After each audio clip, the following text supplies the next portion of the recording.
With the start of President Trump's second term, there has been action taken and controversies following that have been heavily reported on, the main of these being his surge of executive orders.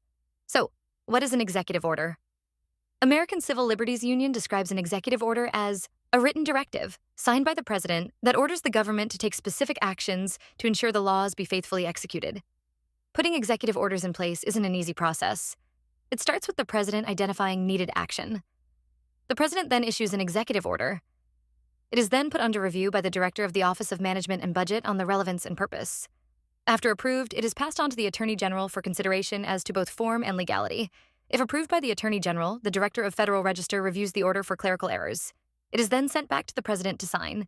It is then published in the Federal Register. Like all legal action taken within our country's democratic system, there are limitations on how much power a single branch of government holds.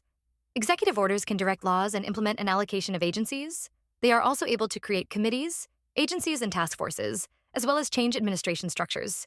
Executive orders also can activate emergency power, address military operations, and foreign affairs.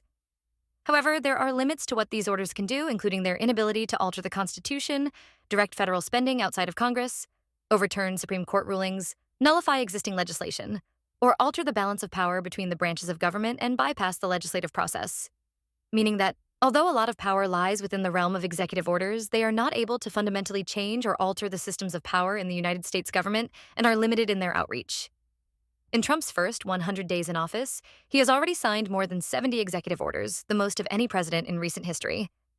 He has also revoked many of President Biden's executive orders. The signing of executive orders at the beginning of a new presidential term is not uncommon. However, the amount and content behind the surge in Trump administration executive orders has created waves not only in the United States government, but in media content and civilian perception nationwide.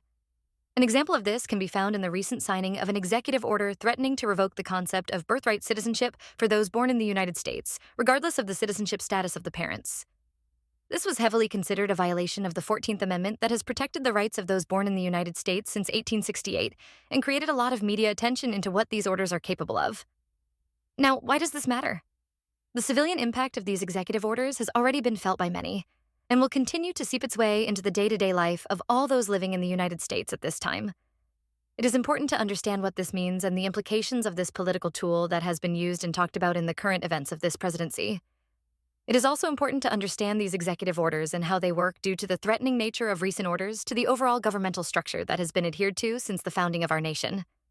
And as displayed in the birthright citizenship order discussed previously, there is a certain opposing nature behind the policies proposed in these recent orders.